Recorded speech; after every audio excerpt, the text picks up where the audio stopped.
Hey there, young grasshoppers, ninjas and ninjettes, and boys and girls of all ages, and welcome back to the Optimized Self Show, where we're all about helping you rediscover your health, upgrade your fitness, and optimize your wellness, all while having fun, kicking ass through lifestyle design.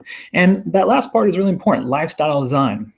Because the single most important truth that we subscribe to here on the show is that the human body is a stimulus response organism that responds to stimulus 24/7 without prejudice. So it's what you do the majority of the time that matters the most, and not your best intentions. So whereas some shows and some other guidance, methods, system, techniques, whatever you want to refer to them as, may focus on exercise or on diet, we take those into consideration, but we also look at, again, what do you do most of the time? Every 24-hour period, what are you doing the most? So we take in consideration things like your breathing, hydration, sleep, nutrition, stress, movement, and exercise as the 7 foundations of your health, as well as factor in things like your environment and mindset, both of which are always influencing in a positive or negative way those 7 foundations of health that I just previously mentioned. So thus the lifestyle design. And for those of you who have seen the show before, you know this, but for those of you tuning in for the first time, this is very much kind of a Q&A format. You supply the Q, I supply the A. Just to be clear, that is answer. Or at least I attempt to, and if I can, I will definitely point you in the direction of someone or something that can. Now, that said, the best way of submitting questions to me on the show, if you haven't already done so, is to go over to optimizeself.ninja, and I'll put the URL up in a lower third in just a few minutes, so if you don't remember, but it's optimize self, just like it shows there on the screen, optimizeself.ninja. And at the top of the page, you'll see a logo and then a video player where you can watch past episodes of the show, as well as today's. And then below that, there's a big red-orange button. It says, click here to take the Optimize Self test, and blah, blah, blah, a couple other words below it. Go ahead and click that, put your email in, and you'll be emailed a link to take the Optimize Self test. And what this is a type of self-assessment tool that'll help you kind of audit your current lifestyle. And the reason I always recommend people do that is because, one, it'll cause them to pause and reflect on how they're doing in each of those foundations of health. Remember, breathing, hydration, sleep, et cetera, et cetera. And I think when people do that, they start to consider things that they didn't consider before that may be influencing their current state of health and well-being, and they then ask better questions. And there's a place in there that you can ask me questions. So basically, by taking that test, the Optimize Self test, you'll be helping yourself, but also you'll be supplying me with the information I need to better help you, so I can give you more specific and unique advice to whatever your current situation is, whatever you're struggling with. So basically, you'll be helping me help you. Also, by signing up to take the Optimize Self test, you'll be added to the Optimize Self email list, which then you'll be sent a convenient summary of all future upcoming episodes of the Optimize Self test, of the Optimize Self show, which include timestamps so that the episodes are easy to navigate, as well as some other kind of special behind the scenes stuff. All right. But if you've already taken the test, or maybe you just kind of want to dip your toe in the water, you can also text me questions to 619-800-2459. Again, that number is 619-800-2459, and I'll be putting it up on the screen in the lower third in just a few moments, so that if you didn't get that the first time, you will be able to read it on screen. And you can also leave me audio questions in the form of a voicemail at that same number. Again, 619-800-2459. So let's get into today's topics. Let's see, coming up, Mark suffers from lower back and neck pain due to the imbalanced amount of time repetitively moving in one direction without offsetting it with equal movement in the opposite direction. William sends in some photos for me to evaluate, ask what condition his posture is in and what he should do to correct it. Then I drop some knowledge and experience bombs on you that are guaranteed to change your life. And oh yeah, Chipotle removes all genetically modified ingredients from their restaurants. So all this and more coming up on today's show.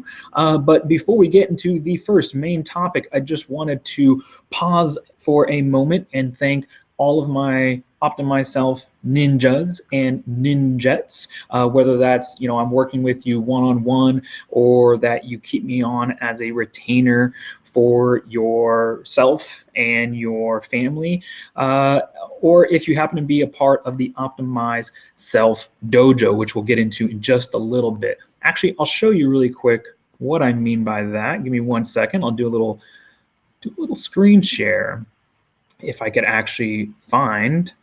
There we go. Boom, there we go. Now you can see what I see.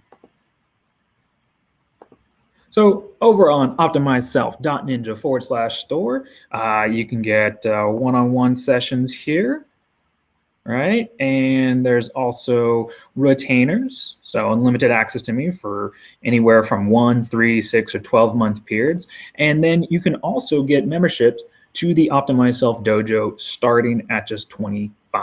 And if you're wondering what the heck the Optimize Self Dojo is, you can go to optimizeself.ninja. Let me make sure you guys are seeing what I'm seeing here. Yes, you are. And again, just below where you click to take the Optimize Self test, if you continue scrolling or continue reading like it says here, you can see all the different components. Thank you, Mr. Ninja. Isn't that little guy cute? You can see all the different components, all the different parts and modules, tools, guides, resources that are included, as well as all the bonuses inside the Optimize Self Dojo. So actually, I will leave it. I won't bore you with reading all of that, but I'll leave you with that cute little picture there to look at.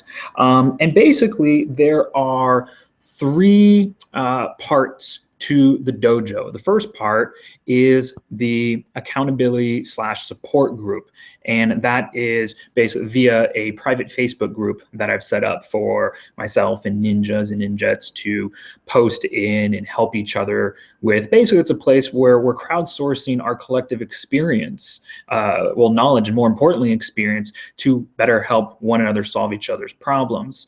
The second part is every Saturday at 10 a.m. Pacific Standard Time, we do weekly live trainings. Now, these would usually be $300 a pop, but they're included in the dojo membership, which, like I said, right now is starting for only $25.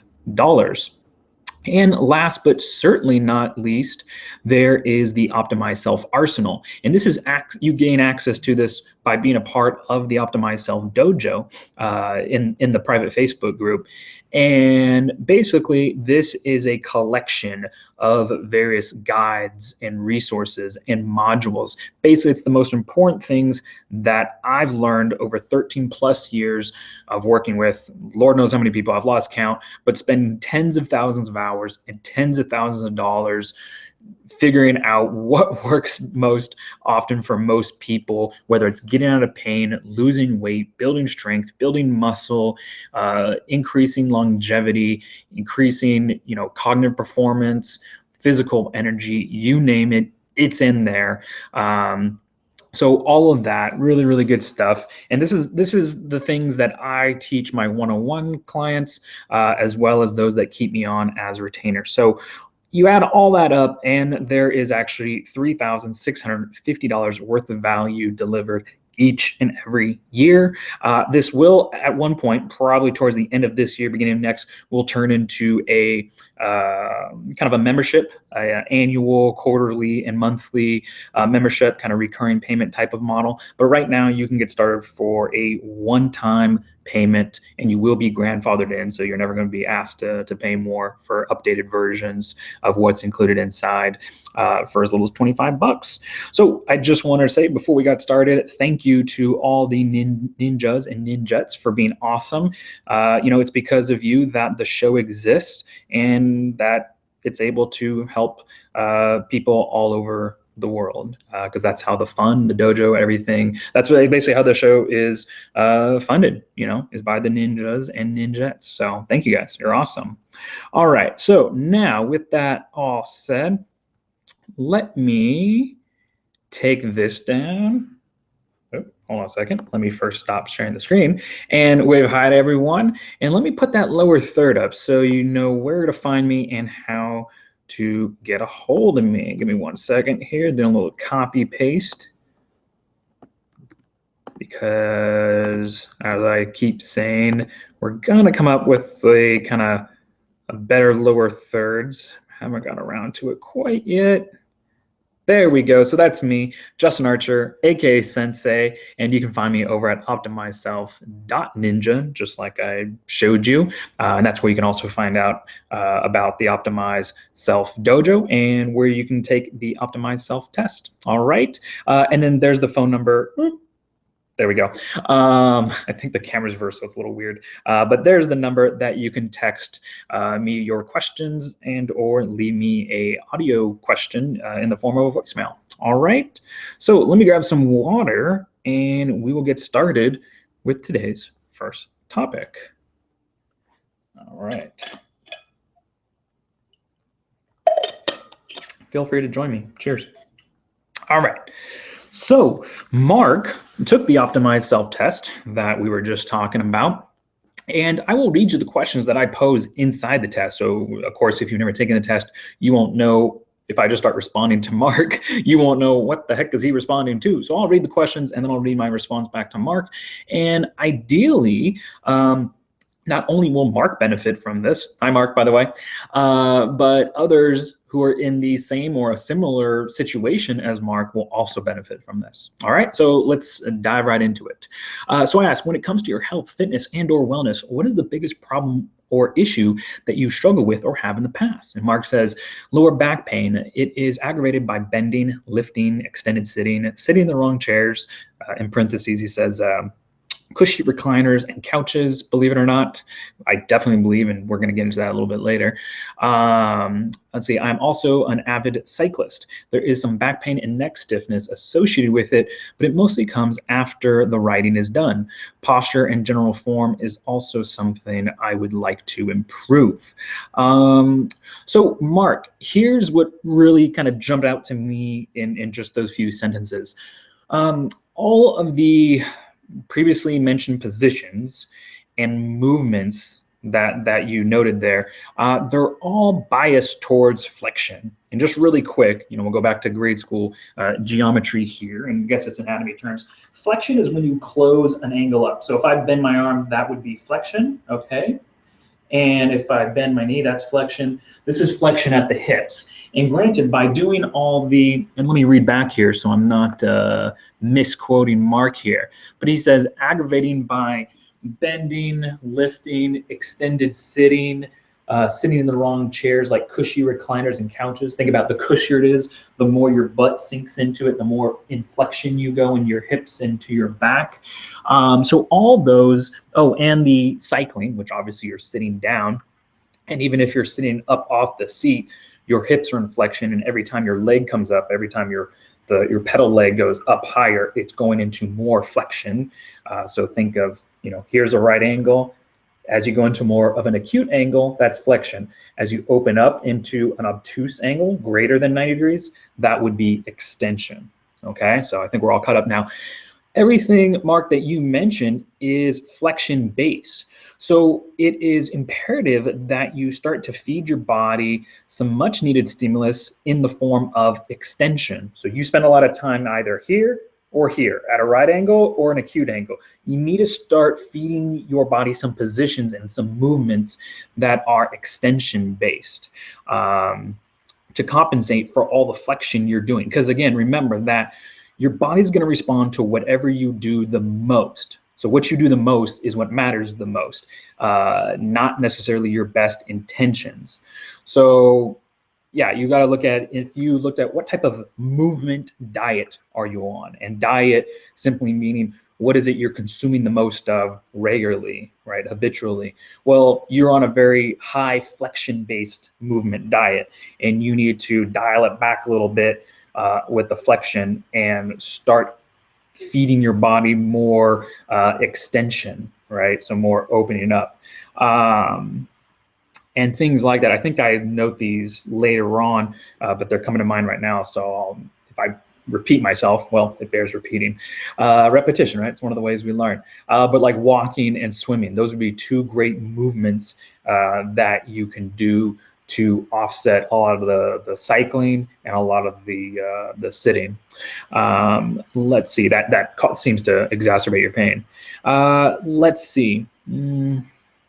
Oh, you were talking about back pain, both in the lower back and the neck. So pelvic and hip flexion. So this would be, again, flexion, right? Almost think of like going to a fetal position, and extension. Think about doing like a starburst jump. That would be extension. Pelvic flexion and extension. So I'll show you real quick. Pelvic flexion and pelvic extension. Those have a direct effect on the curvature of your spine. And remember, your spine is one bone. It's what in anatomy we refer to as a segmented bone, and the segments are your vertebra.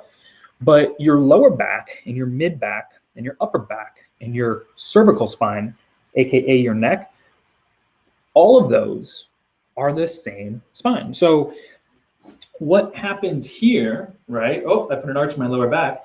It changes what's above. And excuse me, and that, if I tuck my butt under, flattens this out, and it also changes what's above, all the way up to my neck and head. All right, so it's all the same bones. So what's happening in your neck and what's happening in your lower back are all caused by the same thing, which is the position of the spine. And the position of the spine is at the mercy of what it sits on, which is your sacrum, your tailbone. And that is determined, the position of that and movement of that is determined by your pelvic bones. And again, if you're doing a lot of flexion, that's going to take your spine from being more S shape to more kind of a C shape. And it's going to push your head forward. That's going to cause your neck to hyperextend. There's some neck pain. Your back is actually losing its proper form. And so that's going to start herniating, bulging discs out the back. So all that you can see will start to add up to the symptoms that you noted. I would say you would definitely be interested in checking out inside the Optimize Self Dojo. And you can fast forward a little bit. I'm sorry, not fast forward, rewind a bit to the intro where I share with people, what is included in the dojo, or you can just go to optimizeself.ninja and there's a clear summary of everything that's included in there.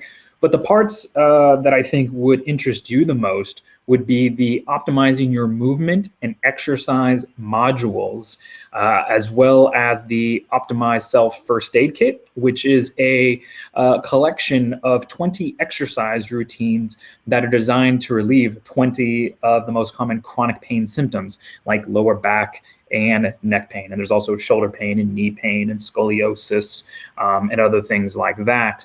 As well as the correcting common posture deviation series. You would definitely benefit from that as well. And again, all those can be found inside the Optimize Self Dojo. Let's see, I asked if you could ask me one question about your health, fitness, and or wellness that you would like for me to answer on an upcoming episode of the Optimize Self Show, like we're doing now, what would it be? And Mark says, where was it? Do you have a specific set of exercises that would benefit someone who spends 8 to 10 hours a week on a road bike? Specific exercises. I get this question a lot. And without postural photos, it's really hard to say. I'd really just be taking shots in the dark, and I don't want to do that. But here's what I can say for sure. What would you benefit from the most from someone who spends 8 to 10 hours a week on a road bike? I would say try to spend 8 to 10 hours practicing some sort of extension-based movement, like I previously mentioned, walking or swimming per week. So just start to balance it out, because again, your body is going to respond to whatever you do the most, not necessarily really well-intended postural exercises. You can't do 30 to 60 minutes of postural exercises a week and expect it to offset, 8 to 10 hours of time on the bike. So it's just getting your body to move in that opposite direction, that extension-based movement. All right. And if you think about it, cycling, think of that shape that your body takes on the bike and the motions you do. It's pretty much the polar opposite of, say, swimming or walking, where your body is stretched out more, extended, and the legs actually travel behind you, right? Rather than always staying kind of under you or in front of you with your trunk, depending, I think if you're on a road bike, with your trunk, your torso forward in flexion. So walking and swimming, there's others, but those are the easiest, simplest that come to mind, would be really, really good for you. All right, one more. If you can ask me ask another question about health, fitness, wellness, whatever, what would it be? Mark says, can I get you to evaluate photos of my posture and make recommendations of a workout to make improvements? Absolutely. Send them over. You can email me at justin@optimizeself.ninja. Basically just send me 4 photos, and this goes for anybody who wants me to evaluate their posture, and I'm going to be doing one later on this episode, so stay tuned. Basically front, back, left and right side. Want to see from head to toe, no shoes, no socks, shorts that show your kneecaps, and if you do wear a shirt, make sure the shirt is tucked into the waistband of the shorts so I can see your hips clearly, and just make sure you're either outdoors or under some good lighting. Nowadays, phones and things like that take plenty good enough quality that I can see. And yeah, 4 photos, front, back, left and right side. That's it.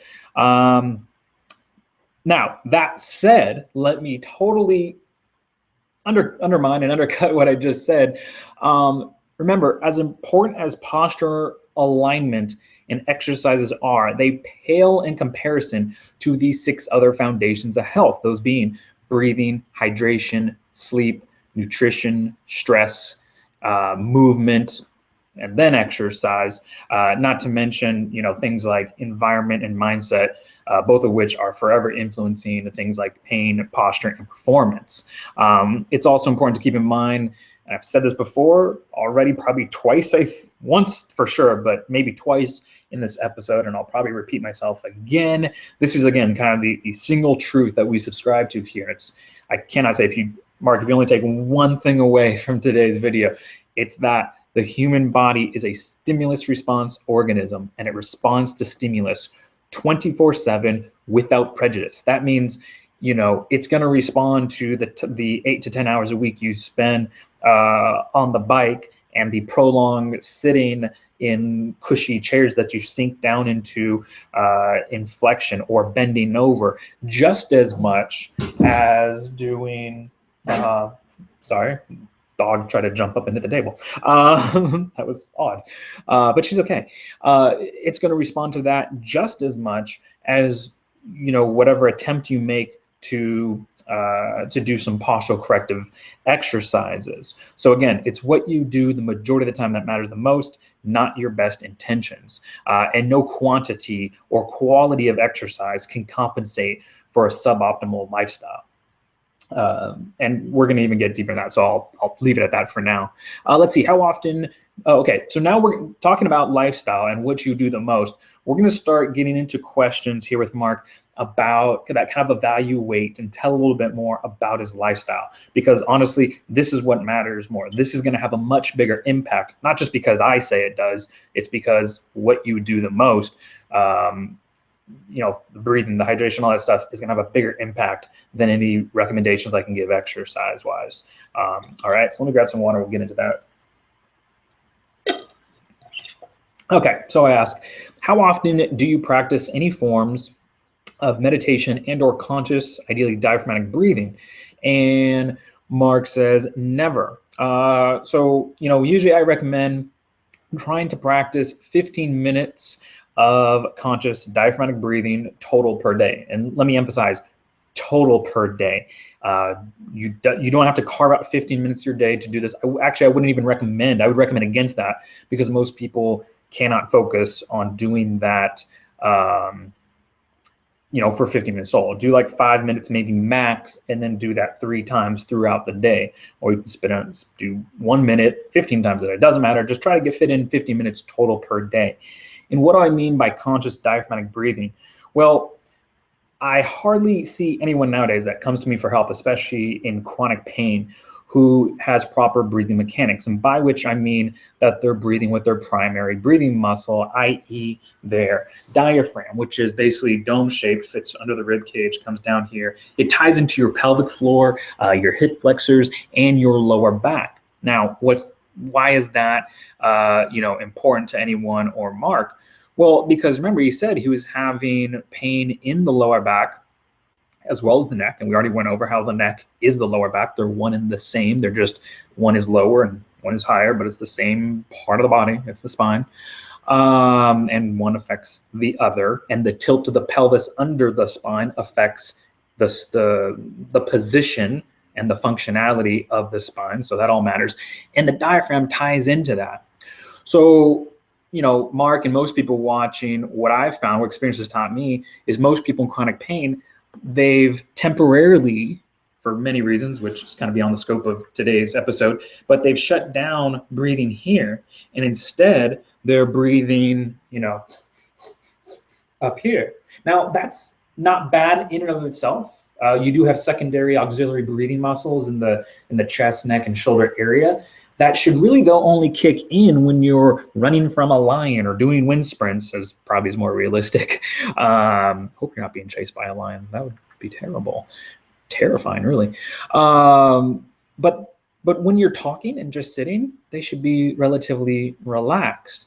And here's the thing, is if you're breathing up here all the time, and you factor in that the average human takes 22 to 30,000 breaths per day, obviously more if you're being active, if you're on a road bike, that's 22 to 30,000 tiny inside-out massage, almost like an inside-out massage that should be occurring in your lower abdomen and lower back and pelvic girdle that you're not getting. Instead, you're doing 22 to 30,000 tiny shoulder shrugs. Do you think that could have anything to do with why your neck is stiff? Because you're doing basically tiny shoulder shrugs 22 to 30,000 times per day? Yeah. So not only is your compromised breathing patterns adding to the tension in your neck, but it's also robbing a lot of movement and functionality away from your pelvis and lower back. So how do you get this back? Well, the easiest way is to close your mouth. You don't have to close it hard, but just don't breathe through your mouth. Breathe in and out through your nose. That'll automatically help trigger your diaphragm more. And also try to maintain a 1 to 2 inhale to exhale ratio. So for example, 3 seconds in, 6 seconds out. It's about 6 seconds, whatever. But you get the point. And you can do that standing, sitting. One of my favorite positions to do it in, especially before bed, to relax and calm your central nervous system.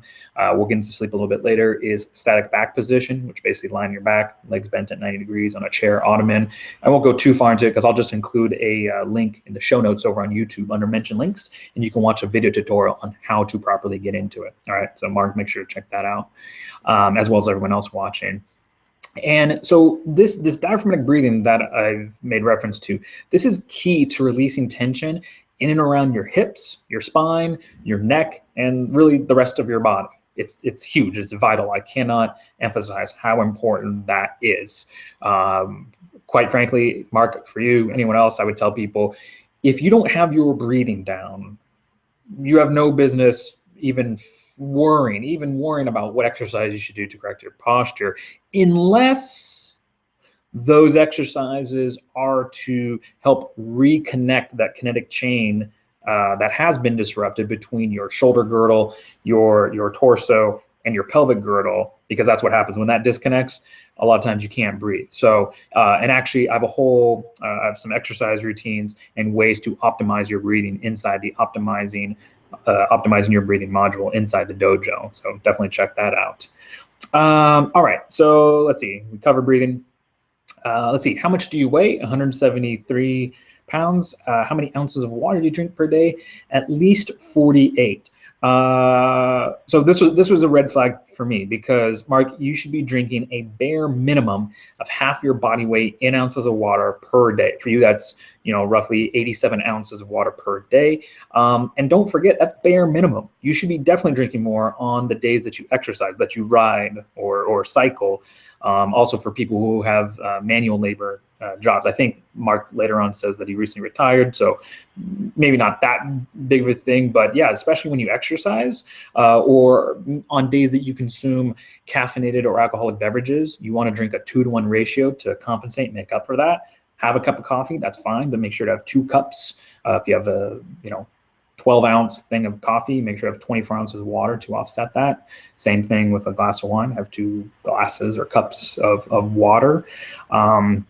And hydration is vital to the length, tension, function, and adaptability of your muscles, your myofascia, and other connective tissues that are surrounding your back and hips, as well as elsewhere in your body. Because if your tissues are dehydrated, right, and you want to change your position, you want to change your postural alignment, get it back into alignment so that your lower back and your neck doesn't hurt. Okay, I hear you. But if your tissue is dried up, muscle is dried up. What is dried up muscle? We know you've probably eaten it before. Beef jerky, right? And so what happens when you try to stretch beef jerky? Well, either one of 2 things. Either 1, nothing happens, doesn't go anywhere, or 2, it rips and tears. I'm sure you don't want either of those for your body. No, you want to saturate, rehydrate that beef jerky to turn it into something more like it was originally designed to be, which is nice, supple filet mignon that has adaptive abilities. You can massage the meat and you can see, oh, it takes on different forms and shapes. That's what you want for your body so that you can actually, because I guarantee you, again, if you're not properly hydrated, don't waste any time doing exercise to improve your posture, because if you get any results at all, they're going to be very temporary, because the stimulus that you feed your body through exercise is going to last only a little bit, and then your body's going to and shrink back to its kind of beef jerky like state where you've practiced being in a lot, which is in flexion on the bike and on the cushy couches and cushions and things like that. So make sure you're hydrated before even attempting to introduce any type of exercise to correct your posture. And I say that because I hate to see people waste their time and effort on something when something else is holding them back. It's like getting a muscle car and putting all this performance in the engine and all that stuff, putting the pedal to the metal and going, oh, well, you have your foot's on the brake. Oh, and you have the parking brake on. Like, oh, and you didn't even put gas in the tank. Like, this isn't going to really go anywhere, fast. You gotta take the brake off, so to speak. So, all right, let's see. How much and what kind of salt do you consume daily? The reason I asked this is, and Mark says, I don't know, and that's fair. Thank you, Mark, for being honest. A lot of people don't, is because, and I recommend using pink Himalayan salt or Celtic sea salt. I prefer the prior on your food or in your water to taste with one-on-one clients and retainers. If it's something that's, sometimes we'll get really specific into exactly how much, but you can just do it to taste. And what that'll do is that will ensure that you utilize the water you consume. A lot of times people increase their water, but they notice it's just going through them. And that's because you need enough salt in your body. The salt kind of acts as a taxi driver, or I guess in modern day terms, the Uber, to get the water where it needs to be, right? It's like a shuttle, right? You consume water, and instead of it just going through you, the salt will go, oh, got it. And then, oh, you need it over here to this extremity or to your brain or to your heart. Okay, here. And it gets it to where it needs to be. So salt, very important. Okay, let's see. On a scale from 1 to 10, 10 being the best, how would you rate the quality of your sleep? Mark says 3. So there's a couple things I would recommend to do to get this closer towards a 10 and further away from a 0 or 1. Number 1 is turn off all screens at least an hour before bed. The reason being is because the blue and white light emitted from TV screens, laptop screens, mobile devices, they disrupt circadian rhythms.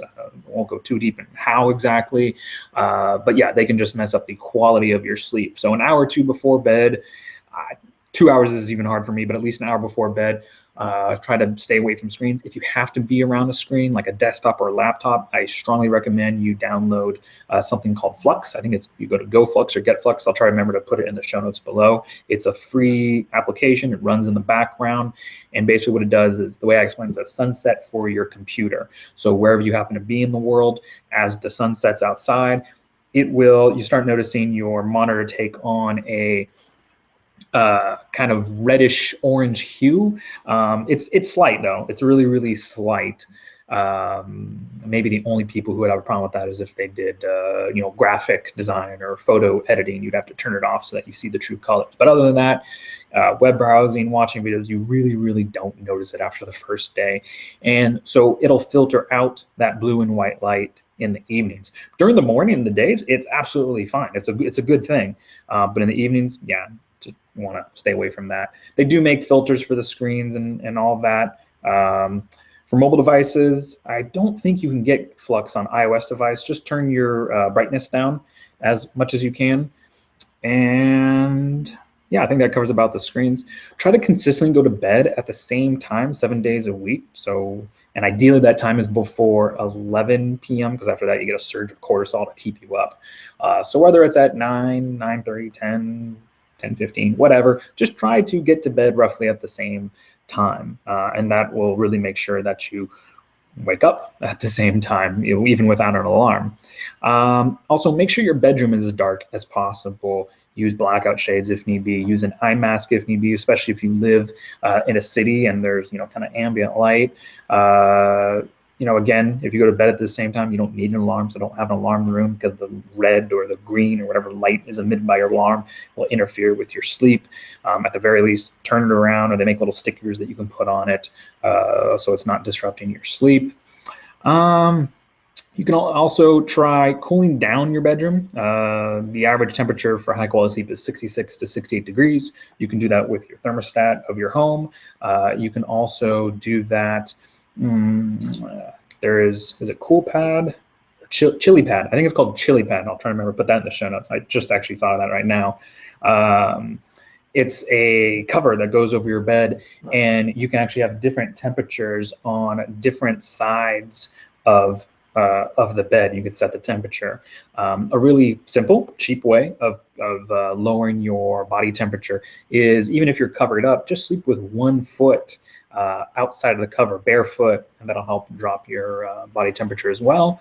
And last but certainly not least is practice 5 minutes of that conscious diaphragmatic breathing that we talked about earlier.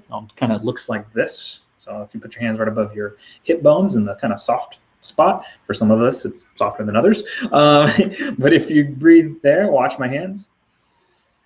See how it breathes laterally out to the sides? That's what it should be like, almost as if you put a balloon in your hands and you blew it up and it got larger. When you inhale, your sides and lower back should expand laterally, kind of actually like in 3 dimensions. Your belly can go out a little bit, but should be go more to your sides and to your lower back. And then as you exhale, it should shrink back towards the middle, just like the air escaping, or from a balloon. Then you get that really high voice. I think that actually only works with helium though, right? It doesn't work if you blow your own air. Anyways, so yeah, 5 minutes of that conscious diaphragmatic breathing in static back. That will really help, especially at that 1 to 2 inhale to exhale ratio, because that will actually help calm your central nervous system and help you get better quality of sleep when you lay down to go to bed. All right. Now, how many hours on average do you sleep per night? And Mark says 7. And most adults require 6 to 9 hours of sleep. Usually, as you get older, it's kind of more like 7 to 10 hours. And what I will say though is 6 hours of quality sleep is better than 9 hours of poor quality sleep. So quality triumphs quantity. All right. So Mark, until you get the quality of your sleep, at least above a 5, more, like I would say actually closer to an 8, try to get in some 20 to 30-minute naps during the day. That's especially then a eye mask of some sort would really come in handy. And also check out the optimizing your sleep module inside the dojo if you do so choose to join. Let's see, what position do you sleep in? He says sides. Okay, so first and foremost, I would say try to bring the best aligned body you can to bed with you. And this goes back to that 5 minutes of static back, doing the conscious diaphragmatic breathing. And again, the static back I'll link to in the show notes so you can check out how to do that. But I would say do this immediately prior to going to bed. So have your teeth brushed, everything, do that, and then get up and go to bed. Because a lot of people don't think of sleeping as an activity because it's so passive. You should be unconscious while you're doing it. But a lot of people would warm up, stretch, or do some movements of some sort to warm up to go play soccer. Well, you're gonna go play sleep, right? If you think of sleep as a sport, you're gonna go play sleep for, Mark says here, an average of 7 hours per night. So it's really important that you're sleeping in the right position. Because again, remember, it's what you do the majority of the time that matters the most, not your best intentions. If you see a little critter behind me, that's Carmen, our dog. There's part of her. So she may come up and say hi. So yeah, practice the conscious diaphragmatic breathing before going to bed. Not only will that help calm your central nervous system, but doing so in the static back position will help put your hips and pelvis in a neutral position. It'll help unload your lower back. It should feel really good on your lower back. It'll help segmentally extend your spine from your lower back to your mid to your upper. It'll allow your head to come back. Basically what it's doing is using your body weight and gravity in opposition to the floor to kind of reposition everything, like hitting the reset button on your posture, at least from your hips to your head, so kind of like your torso area. So that'll be really good. And the reason why I would say try to start sleeping on your back more than your sides, because sleeping on your sides inevitably leads to postural asymmetries, whether it's an elevated shoulder, an elevated hip, knee or foot turned out more than the other, something like that, simply because it is one-sided. If you sleep on your sides, you're going to develop some postural asymmetries, and that compromises your functionality, which could interfere with your performance on the bike as well as off the bike, and it causes various forms of chronic pain symptoms like lower back pain, like a stiff neck, those types of things. Instead, try sleeping on your back with 0 to 1 pillows under your head and 1 to 2 pillows under your lower leg and knee. And what that'll do is it's kind of like a little mini version of static back. And again, it'll help it puts you almost in a slight kind of hammock-like position. And that will be a lot better because, again, if you're in that position for 7 hours per night, you're practicing a symmetrical position for 7 hours out of every 24-hour cycle, rather than practicing an asymmetrical position for 7 out of every 24-hour cycle. Let's see. Do you eat any of the following foods on a daily or weekly basis? And I give a list of 7 foods, and these are 7 foods that not only I, but other people, some of which know far more than me in the field of nutrition, have found that these are the common culprits of food intolerances and sensitivities, not to be confused with allergies, which is a different animal. And the ones that Mark said he consumes on a daily or weekly basis is gluten, dairy, eggs, corn, peanuts, and sugar/artificial sweeteners. The only one that's missing there is soy. So Mark and anyone else who's maybe eating some of these foods, I would suggest try and avoid these foods, these 7 foods, as much as possible, as these are the types of foods that cause systemic inflammation throughout your entire body and negatively affect your pain, your posture, and performance. Now, food intolerances, many people either they don't know anything about it, or what they do know about it is simply gluten and gluten intolerance and celiac disease. And they also think of it as just a stomach thing. Oh, well, this is fine because it doesn't upset my stomach. Food intolerances aren't necessarily digestive. They manifest themselves in many different ways. And also how one food affects one person may affect someone completely different. So taking the gluten example, both my stepdad and I, we don't eat gluten anymore, at least that we know of and that we try to avoid. But every once in a while, we do a little experiment and try and reintroduce it and see how it is. Well, my stepdad, if he has anything more than a few bites, last time he tried, he is bent over in stomach pain, really messes with his digestive tract. That doesn't happen to me unless I have a large portion size of something with gluten in it. But if I have something more than like 2 or 3 bites of gluten, if I were to have a sandwich with 2 pieces of just normal run-of-the-mill bread, it significantly dampens my cognitive performance for the next 48 to 72 hours. And that's just something that I choose not to afford because, I do this. I make a living with my brain. This is the moneymaker. So I need it to work. Not only for myself, but for Mark and for everybody else watching. So that's why I stay away from it. But again, that's the same. It can be the same food, but it affects my stepdad and I totally different, which for many different reasons, epigenetics, things like that. So how do you tell what foods are kind of your like kryptonite is to Superman? Which foods are harming you? Which foods are replenishing you? Well, that's what an elimination diet is for. And let me be clear, an elimination diet is not something you stay on forever. It is not a lifestyle. An elimination diet is a diagnostic tool which you use to figure out, again, out of those 7 common foods, and there may be some outliers of those 7 foods, but at least start there and find out what foods are harming you, because they could be messing with you digestive wise. They could be messing with you cognitively, like they do mine. They could be causing skin issues.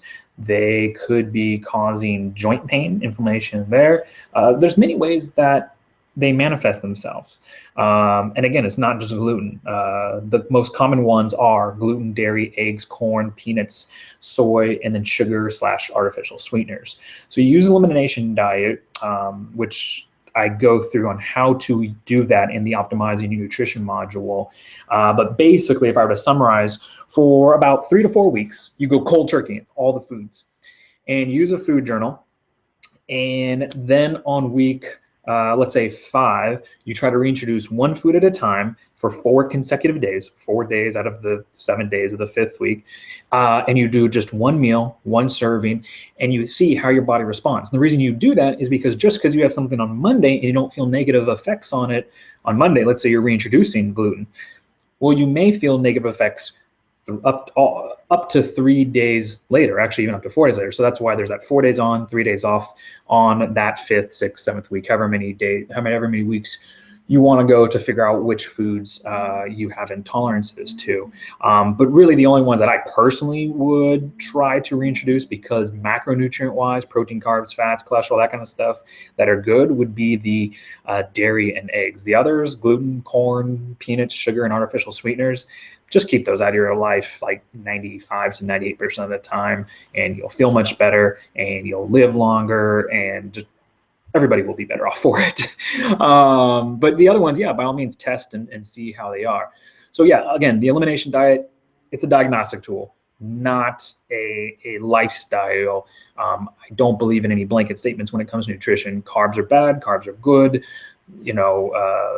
This food is good for everybody, this food is bad for everybody. I like using elimination diet as a process of elimination to figure out what is the optimal diet for you, for Mark, for me, for my stepdad, for all the other ninjas and ninjettes out there. So I think it's very important to do. I understand some people go, oh, that's going to take time and effort. Yeah, it is. But like anything worthwhile, it takes time and effort. All right, so let's move on to, on a scale from 1 to 10, 10 being stressed out, how would you rate your stress level? Mark says 2. I would say keep up the good work, and I would love for you to share with us, and by us I mean ninjas and ninjettes, as well as young grasshoppers, whether it be on the show or ideally inside the Optimize Self Dojo. What are some of the strategies that you apply to your day-to-day life to deal with stress? Because we all know that you can eliminate certain things, certain distress, which is the bad stress. You can eliminate certain things and people that are causing you that distress, and you're better off for it. But you're always going to have a certain amount of stress, some eustress, which is good stress, and some distress. And people can always say, well, there's this stress, but a lot of it has to do with how we choose to react to that stress. And yeah, like I said, I'd be definitely interested, Mark, in hearing some of the things that you do to maintain that level 2 of stress, because that's pretty good. Couple things that I share with people all the time. I think the quickest, simplest way to control stress levels is breathing. That conscious diaphragmatic breathing is huge. I mean, I've tested that out with myself and many others, different, heart rate monitors and different things strapped to me. I can think of something mad or do push-ups or do some high intensity workout. And then as little as 3 breaths, watch my my resting heart rate drop. And it is awesome to see that when you have that control over it, when you can control your fight or flight response, when you can have that much control, granular control over your body, it's really, really neat to see, and not just see, but also to feel. So that's one, especially for people training, because I know, Mark, you're doing a lot of cycling that might interest you and other people, is look into heart rate variability training, otherwise known as HRV training, which tests your ability to cope with stress, both mental, emotional, as well as physical. And also it's a good way to see if you're overtraining. And I go deeper and wider in this in the optimizing your stress module. So check that out to Mark and anyone else who's looking to join the dojo. Let's see, how many minutes do you spend standing / walking per day? Give me 1 second. Mark says 2 hours. Now, the next question, I'm going to jump back and forth between these two because they're related, is how many hours do you spend sitting / stagnant per day? And he says 3 hours. So I would say, Mark's active to stagnant ratio is pretty good. Yeah, that is pretty good. It doesn't have to be 1-1. I guess in a perfect world it would be. But 2 hours of standing and walking to 3 hours of sitting and stagnant is pretty darn good. Mark, what I would definitely recommend, if you haven't already done so, is make sure you're standing correctly. All right. And the resource I would refer you to is a video post I did, probably, I think it was a year or 2 years ago, called How Should You Be Standing? And I'll include a link in the show notes over on YouTube under mentioned links. And one example, I'll just quickly show you, is to make sure your feet are straight. Now, a lot of people, when I say, especially when I'm having them do an exercise or something, I say, are your feet straight? And they'll be standing something like this and say, yeah, my feet are straight. And I'm like, that's nowhere near straight. Like, oh yeah, sure it is. Look, it's straight-ish. And I'll show you what actually straight feet look like. Okay, and that is about there. Okay, I'm being really finicky here because I'm on camera, but right there. Now you might say, well, that looks pigeon-toed, and you would be right. Let me pick that up. You would be right if you were comparing it to where most people consider their feet to be straight. So if you were, here, and this is actually straight, and this is textbook straight, then yes, this relative to this is pigeon-toed. But that's because most people are looking at the inside of the foot as the guideline. And you shouldn't do that, because the inside of your foot, that line changes even from the morning to the evening. It'd be like if I asked you to draw a straight line with a wet noodle. It's just not going to work that well, right? So instead, what you want to use, if you're barefoot, right between the second and third toe, right? Imagine if a laser came out of there. Use that as your guideline. Or you can also use, and this comes in handy too when you're wearing shoes, is this outer portion of your foot right before it starts to curve. So from your heel to here, that part, use that. And you can even see this carpeting has lines. So if I put this here, boom, that's straight right there. All right. And because that's not going to change shape. Your arch, this inner line here, that'll change shape. If you've ever done the experiment, trace your foot in the morning, trace in the evening, it'll be significantly different. This is not going to change unless it's broken, unless a steamroller goes over your foot or something like that. That bone is not going to change shape. Should really never change shape over your entire life, but definitely not going to change shape over your entire day. So just making sure you stand correctly is huge, because if you're standing for 2 hours per day, you want to make sure you're standing correctly.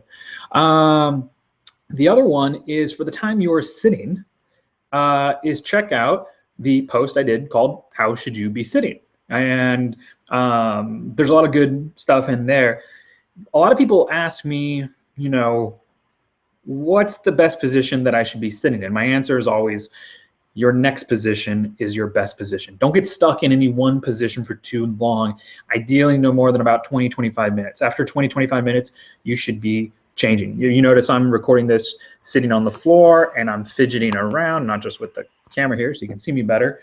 But I'll go from a diva pose. I kind of want to point down, shouldn't give you guys a crotch shot here, but basically, I have one leg out, one leg in. I'll sit Indian style, half lotus, kneeling, legs out straight, one leg out straight, one leg bent, and all that, all right here while I'm recording this, because again, it's your body is a stimulus response organism, and it's constantly responding to stimulus without prejudice. So however you position yourself and however you transition from position to position, that's all going into your central nervous system going, this is how he or she's gonna want me to sit and position myself. So I'm gonna get really good at it. I'm gonna open up that range of motion. I'm gonna tighten this. I'm gonna stretch this. So again, it's what you do the majority of the time that matters the most, not necessarily your best intentions. All right, moving on. How many times per week do you work out? Mark says 7. How long do you work out for? 90 minutes. Now, Mark, it sounds like you really like cycling, which is awesome. I like riding a bike. I've never really done any, long distance, I guess, road biking or cycling, that kind of thing, but definitely fun. I always enjoy when the Tour de France is on and that kind of stuff. So it sounds like you enjoy cycling, which is great. The only thing I would suggest is make sure that you've addressed each of the other foundations of health so that you can perform your best both on and off the bike. Again, I hate to see people struggle, especially in sports and in a thing that they love to do, like it sounds like you do cycling. Hey, I want to do this better. I want to get my time down, or I want to go further, or whatever your goal is. And something like your breathing or your hydration or your sleep or some of the other things are holding you back. But a lot of times in sports, it's practice this thing more, do this thing more. And I know I'm paraphrasing here because I can't remember the exact quote, but hopefully it's close. Jack Nicklaus, the golfer, one of the greatest things I heard him say was someone asked him, how do I become a better golfer? And he said, put down the golf club, pick up a football. And, that's basically referencing cross training, and not just cross training as in lifting weights and doing that kind of stuff, although that's great, biomechanically speaking, but also by factoring in biochemically and environmentally is, get off the bike and start, upgrading your breathing, or improving your breathing, your hydration, your sleep, your nutrition, your stress. So that way, when you come back on the bike, you're going to be a better cycler. I got that right? It's not cycler, not biker. Bikers like the ones that belong in the motorcycle gangs. Let's see what else here.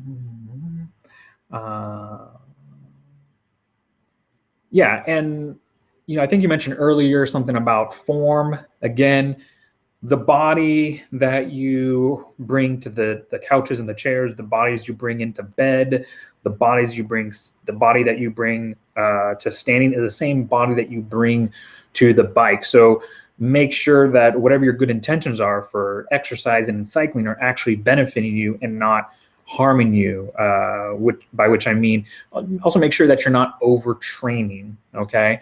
And granted, something like cycling or training for a marathon or triathlon is always going to, I would say not always, but compared to just being healthy and fit, if you're training for a skill, especially an endurance skill, is always going to take more time than something that's shorter duration, like say powerlifting, which is very quick and very short, rather than, I'm going to go ride or run 26 plus miles.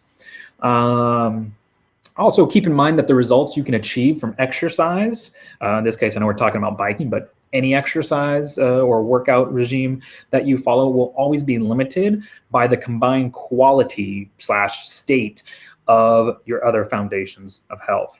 And I always tell people, as long as you've addressed and are, I would say, 80% or above optimized in each of the other 6 foundations of health, you can get away with very little exercise if you're just basically trying to be healthy and look good naked. Or even I would say have low to moderate levels of biomarkers and performance levels as a low to moderate level competitive athlete. Yes, if you want to be the best of something, then you're going to have to adopt a different lifestyle and you're going to have to train longer and harder. That's kind of a given.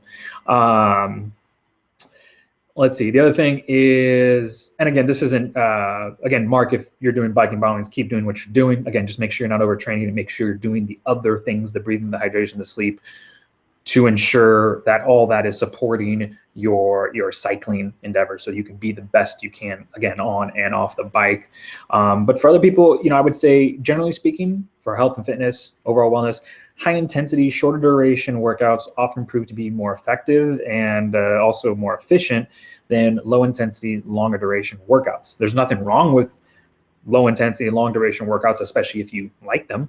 I know a lot of people who like to bike, who like to run, and that's great. Keep going for it. Make sure you're doing other things so that you do it well and you don't injure yourself. But that's great. Unfortunately, I would say that's a smaller demographic. Most people, I hate when I hear people say, "Oh, I have to run or I have to bike that long," because they feel obligated to. They think it's the one and only way. I have to do an hour of cardio per day. They don't want to, but they're like, "Oh, I have to. What else am I going to do?" And it's like, a lot. There's a lot more you can do and a lot better things you can do with your time and effort than run on a treadmill for an hour. So that said,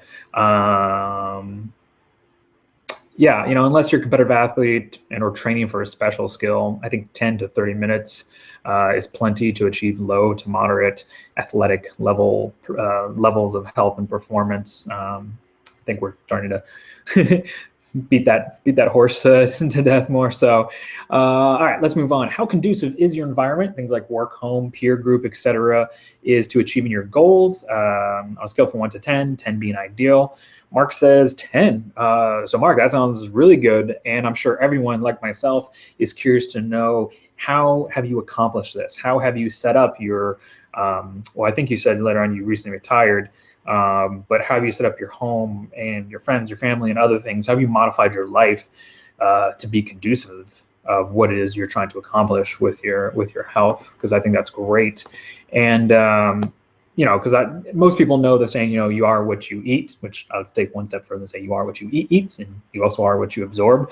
But you're also, the average of who you hang out with, what you read, what you watch, what you listen to, who and what you surround yourself with, and most importantly, what you consistently do. And that's why I think it's so important to surround yourself with people, with like-minded individuals like those found inside the Optimized Self Dojo.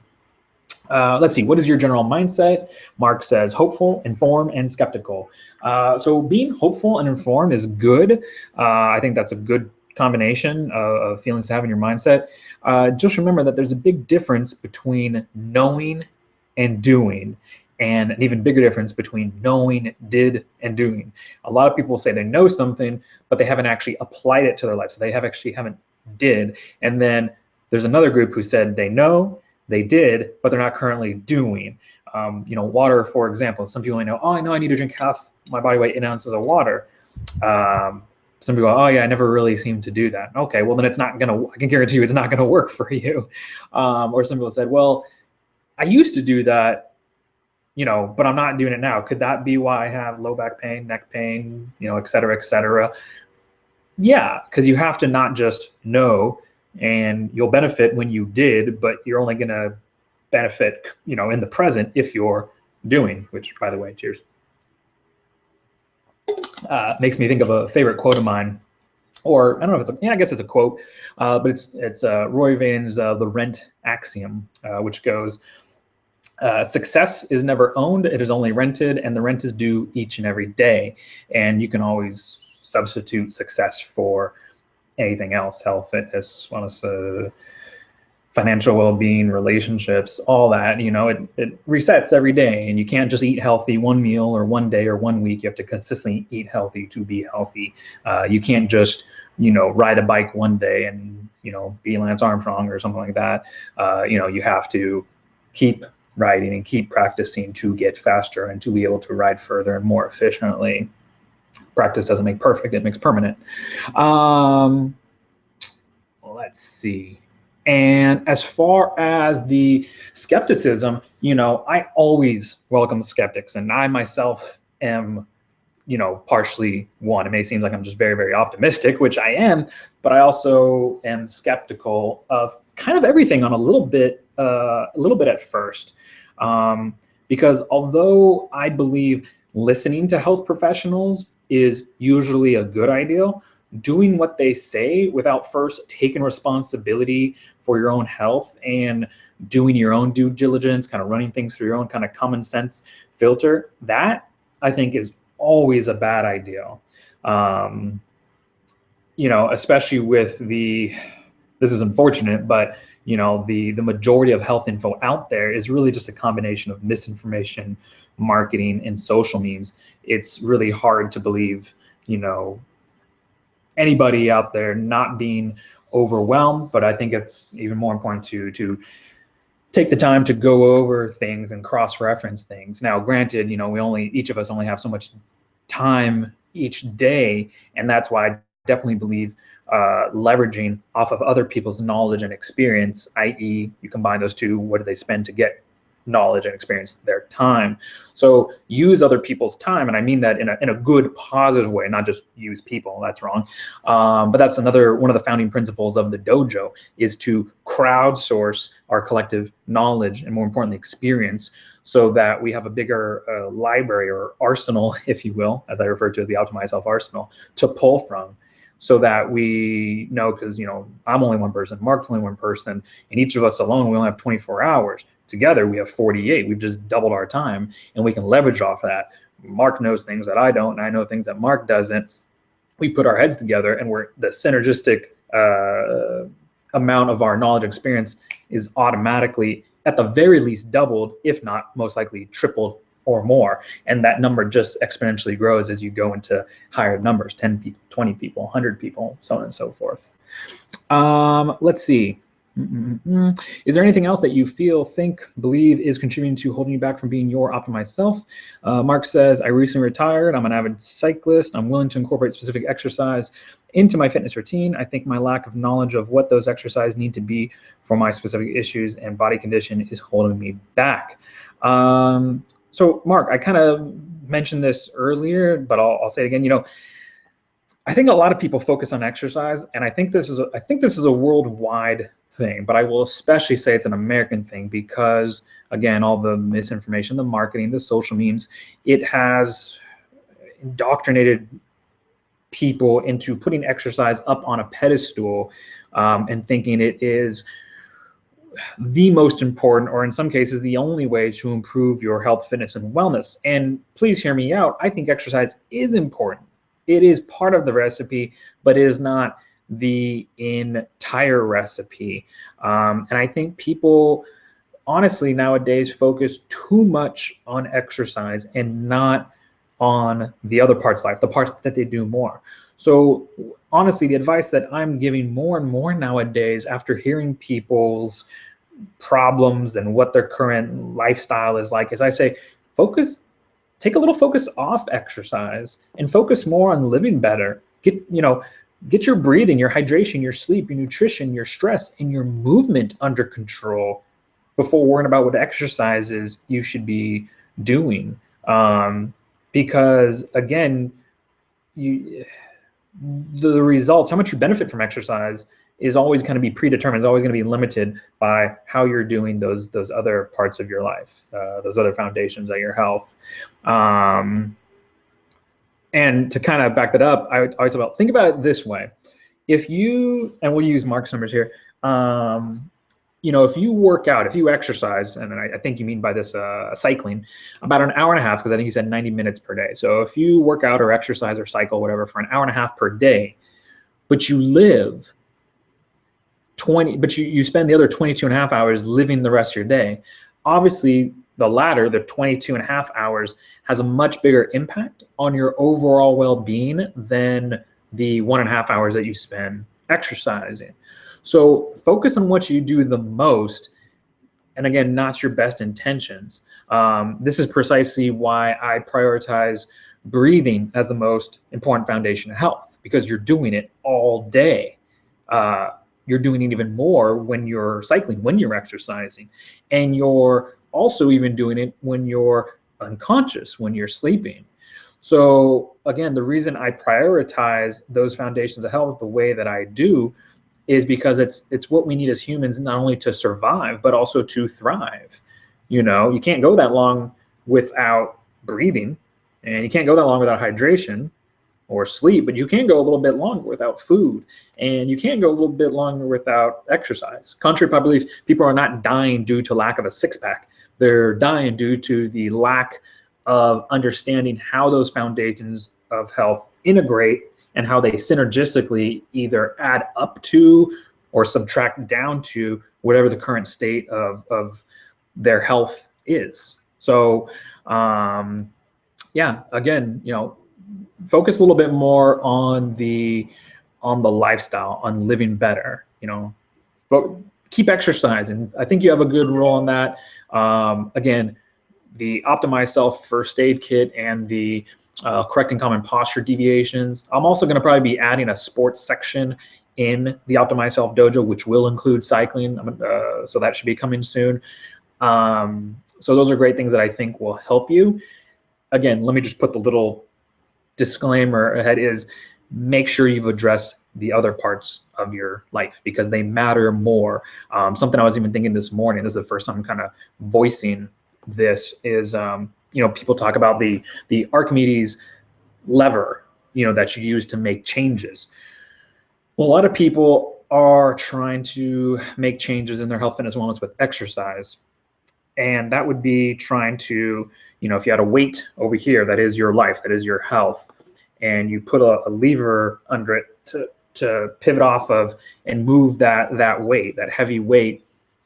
If you change your breathing, your hydration, your sleep, those being your top three, your most important three foundations of health, it's like using a telephone pole, a big meaty log that has a lot of strength that is going to be hard, if not impossible, to break or splinter, right?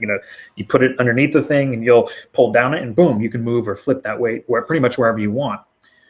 Trying to change your overall lifestyle simply with exercise is like trying to do that thing with the weight, the lever, but taking a toothpick and going, and it just doesn't work, So make sure you're using the right lever, meaning make sure you're addressing the right foundation of health. And again, I would look to address them in that order: breathing, hydration, sleep, nutrition, stress, movement, and then exercise. I think that about covers that. Let's see, who holds you accountable and supports you in your health, fitness, wellness endeavors? And Mark says, I hold myself accountable, which I would say holding yourself accountable is good. And this is a common answer I receive that I used to think of as very honorable, as very good. And in some ways I still think it is.